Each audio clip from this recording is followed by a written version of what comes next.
Bismillahirrahmanirrahim. Jumpa lagi di channel kami di Guru Maca. Ada salah satu hal yang menarik dalam kisah yang disampaikan oleh Allah dalam surah Al-Baqarah, khususnya yang ayat 30, yang berkaitan dengan penciptaan Nabi Adam alaihissalam. Pada video kali ini kami ingin menyampaikan satu hal, bahwasanya pernah tidak teman-teman ini merasa lelah, merasa capek, merasa jenuh dalam belajar. Belajar, teman-teman, merupakan ibadah yang paling tua yang pernah Allah perintahkan kepada umat manusia. Kalau kita membaca sejarah, perintah yang pertama kali Allah turunkan kepada Nabi Adam itu bukan perintah ibadah ritual seperti sholat, puasa, zakat, dan lain sebagainya. Justru perintah pertama yang Allah turunkan itu kepada Nabi Adam adalah belajar. Belajar nama-nama. Di dalam Al-Quran itu dalilnya wa'allama Adam al-asma'a kullaha, dan Allah mengajarkan nama-nama kepada Nabi Adam semuanya. Dari sini kita pelajari bahwasanya pelajaran yang pertama kali Allah berikan kepada Nabi Adam itu adalah pelajaran nama-nama. Nah, dari sini juga kita pahami bahwasanya pelajaran yang paling pertama didapatkan oleh Nabi Adam adalah pelajaran nama-nama itu. Nah, kita mungkin kembali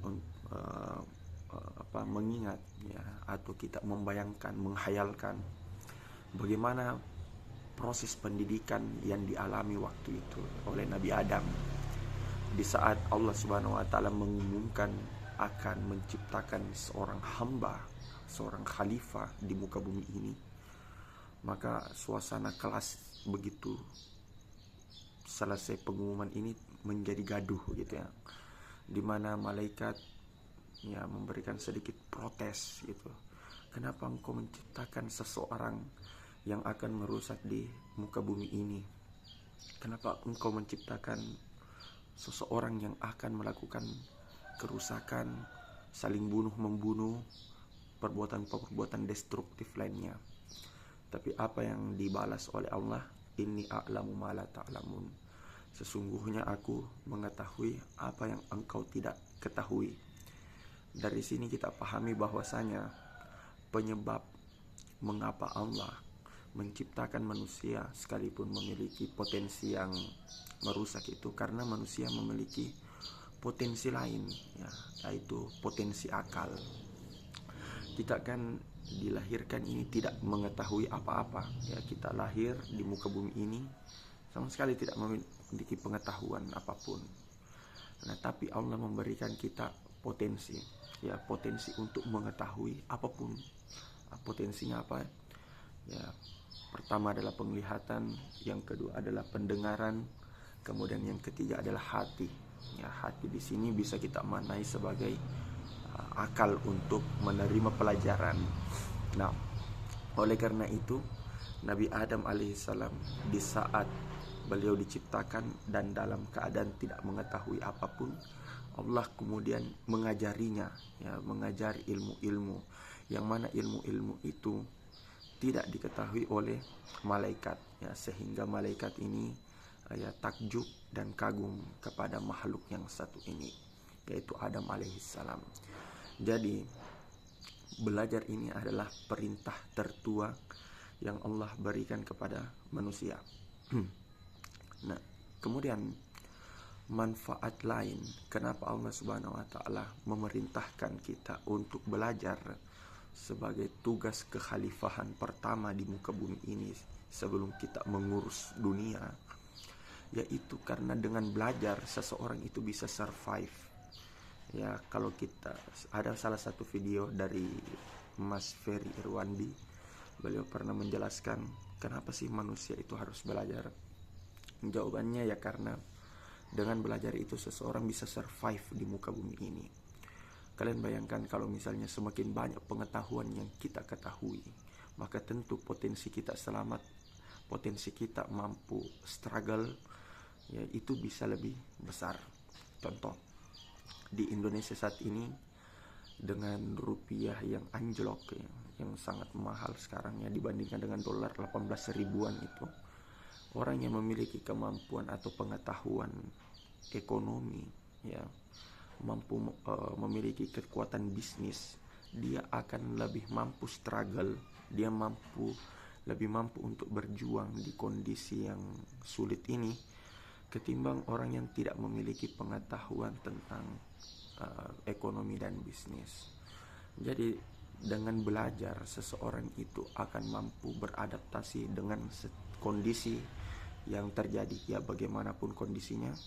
Semakin banyak pengetahuan yang dimiliki, maka semakin besar kans atau kesempatan seseorang untuk bertahan struggle di kehidupan tersebut. Nah, inilah kenapa Adam alaihissalam diberikan ajaran pertama atau perintah pertama adalah untuk belajar.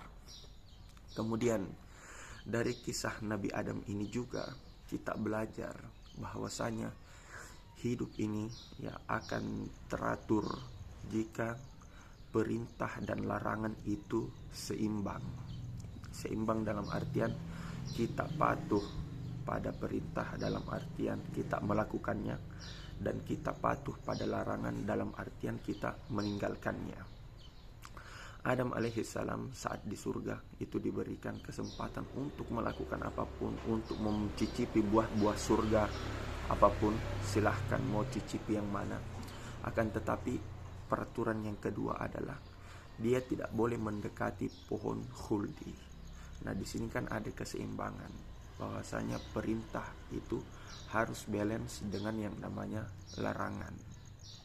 Kemudian dari kisah Nabi Adam juga ini ya, kita bisa mempelajari bahwasanya manusia ini ya, jadi saat Nabi Adam itu turun ke muka bumi ini, beliau mulai bercocok tanam ya, menanam sayur, buah-buahan ya, pokoknya untuk penghidupan. Bahwasanya kita kembali ke teori sebelumnya bahwa untuk struggle dan bertahan hidup di bumi ini memang seseorang itu harus belajar. Makanya Adam mampu menjadi khalifah di muka bumi ini karena dia sudah punya pengetahuan dari wa'allama Adam al-asma itu, pengajaran tentang asma-asma itu. Jadi Adam sudah memiliki bekal pengetahuan yang cukup dan mumpuni ya, sembari tetap dibimbing oleh Allah bagaimana caranya agar dia mampu mengurus bumi ini ya, sebagai seorang khalifah. Nah, tapi pelajaran yang lain yang bisa kita pelajari dari kisah Nabi Adam ini bahwasanya saat kita belajar, saat kita sudah memiliki banyak kapasitas keilmuan, ada satu musuh utama kita. Ada satu musuh utama yang semua orang, setiap pembelajar itu harus menjauhinya. Apa itu? Yaitu perasaan dengki dan iri hati ya, yang mana ini merupakan dosa tertua yang diperlihatkan oleh iblis ya, saat dia disuruh untuk sujud kepada Adam, kemudian dia mengatakan saya tidak mau sujud. Qala inni khairum minhu ya, iblis mengatakan saya ini lebih baik daripada Adam, ngapain saya sujud kepadanya. Ini kan ada kesombongan ya, ada kedengkian. Dan inilah musuh utama seseorang dalam proses pembelajarannya. Seseorang, kata Umar bin Khattab, itu ketika dia belajar itu ada 3 fase. Fase pertama adalah dia berada dalam fase kesombongan ya. Fase kedua dia merasa dia ternyata masih banyak ketinggalan. Jadi semakin dia belajar, dia semakin merasa oh ternyata saya masih banyak ilmu yang tidak saya ketahui. Dan fase yang terakhir, fase yang ketiga, fase tertinggi adalah ternyata dia merasa oh saya ini bukan apa-apa lagi. Nah, jadi seseorang itu ketika dia masih di fase pertama, rasa sombong, rasa iri hati, bukan rasa iri hati ya, rasa merendahkan orang lain itu lumayan tinggi dan bisa saja menjangkiti orang-orang yang sementara belajar ya. Ya mungkin ada sebagian orang yang baru belajar sunnah misalkan, baru belajar sunnah, dia lihat temannya belum pakai celana cingkrang ya, dia langsung katakan bid'ah, neraka. Kalau ucapannya itu murni karena bentuk kasih sayang maka tidak mengapa. Tapi yang dikhawatirkan adalah jangan sampai seseorang itu menjudge orang lain sebagai ahli bid'ah, ahli neraka, dikarenakan rasa tingginya egonya dan menganggap dirinya yang sudah memakai celana cingkrang, yang sudah mengikuti kajian-kajian sunnah, lantas menganggap dirinya lebih baik dibandingkan orang yang belum cingkrang celananya. Maka itu adalah kesombongan, dan kesombongan merupakan dosa pertama sekaligus dosa paling utama setiap para pembelajar ilmu agama khususnya. Jadi inilah beberapa inilah beberapa pelajaran yang kita bisa ambil dari kisahnya Nabi Adam alaihissalam.